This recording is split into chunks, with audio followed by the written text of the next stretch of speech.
Hello everyone, welcome to Australia Conference of Economists 2024. My name is Ding Ziying.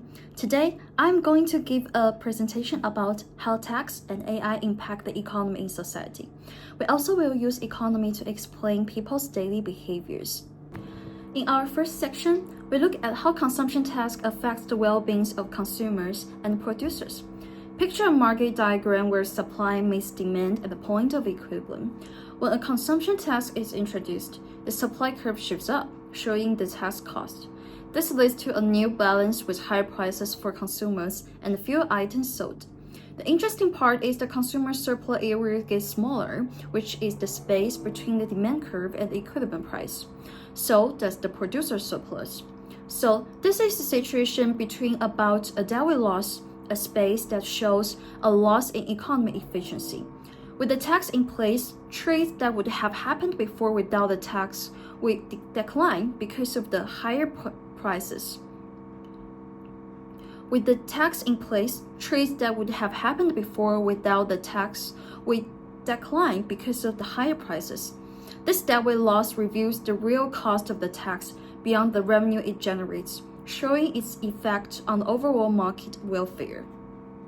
In our second question, we examine the impact of tariffs on the market. Tariffs causes the supply curve to shift up by the tax amount, leading to higher prices for imported goods. This makes consumers buy less, while producers might increase their supply, depending on how demand reacts and the cost of making goods domestically. The Dewey loss from tariffs differs from that of consumption tax in a few key ways. Although both create inefficiencies by placing a gap between what consumers pay and what producers receive, tariffs specifically target imports, affecting international trade and possibly leading to trade disputes. The Dewey loss from tariffs includes not just the lost consumer and the surplus and the producer surplus, but also extra losses from markets becoming less competitive and the possible countermeasures by other countries. And the main differences is in the wider economic effects. The Dewey loss from a consumption tax is limited to inefficiencies in the domestic market, while the Dewey loss from a tariff impacts international trade and global resource allocation efficiency. In question 3, we are asked to explore how generative AI could affect inequality in the labor market and consider two scenarios. Currently, there is a significant gap between the higher skilled and the lower skilled workers, represented by the gap between W1 and W2 in the graph. Higher skilled workers command higher wages due to their unique skills and access to advanced tools, while lower skilled workers are less productive and therefore less in demand. This wage gap is a reflection of the existing inequality in the labor market. Next, we took at scenario 1. In the first scenario, generative AI reduces inequality by enhancing the productivity of lower skilled workers. AI tools enable them to perform more complex tasks, increasing the demand for their labor, represented by the rightward shift in the demand curve from D1 to D2. This shift in demand raises wages for lower skilled workers from W1 to W3, closing the wage gap between them and their higher skilled counterparts at W2. As a result, the equilibrium shifts from E1 to E3, showing a more equitable distribution of wages across the workforce. However, in the second scenario, generative AI exploits inequality. While higher skilled workers see their productivity and wages rise, lower skilled workers, especially those in manual or routine jobs, are displaced by automation. This is exemplified by a leftward shift in the demand curve for lower skilled workers from D1 to D2. As the demand for lower skilled workers decreases, wages decline from W1 to W3, widening the wage gap. The equilibrium shifts from E1 to E3, illustrating a growing divide between high and low skilled workers. In this scenario, AI benefits only a selected portion of workforce, worsening inequality. Next, we will use an aggregate demand and aggregate supply called ADAS model to take a look at how generative AI could affect productivity and overall economic output. In the scenario 1, AI helps companies to do their work faster and better. It helps automate tasks and makes things cheaper to produce. This causes the aggregate supply, called the AS curve, to shift to the right.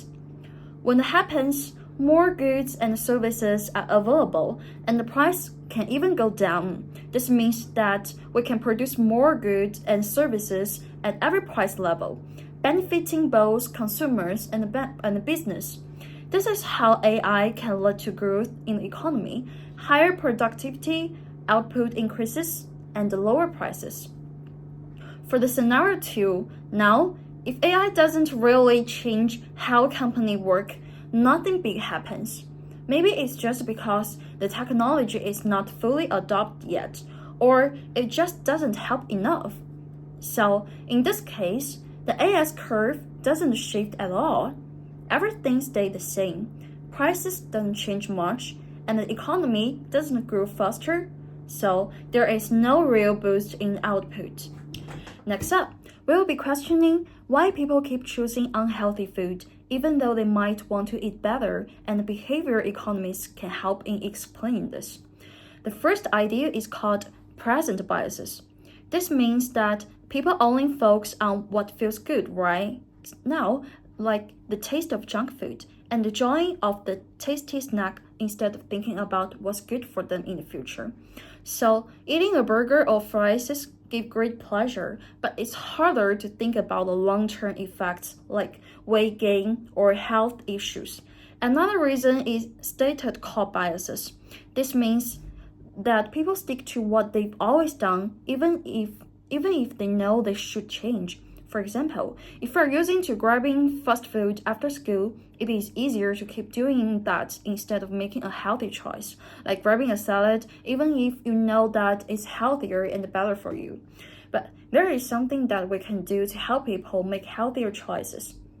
In behavioral economics, there is something called nudging.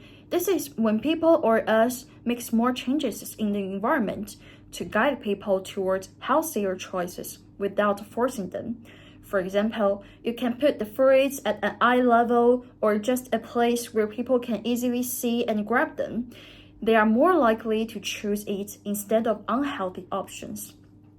In conclusion, people often pick unhealthy foods because they only focus on the present or stick to their habits. But by making small changes, we can help people to make healthier choices without taking away their freedom. As we finish up, there's the final thought. According to analysis done just now, how can we use these insights to create policies that improves welfare, reduce inequality, and drive innovation in a way that benefits everyone? So, as future economists, there has the biggest question left to us. How can we use economics to make the world a better place? So that's all my presentation. Thank you all for listening.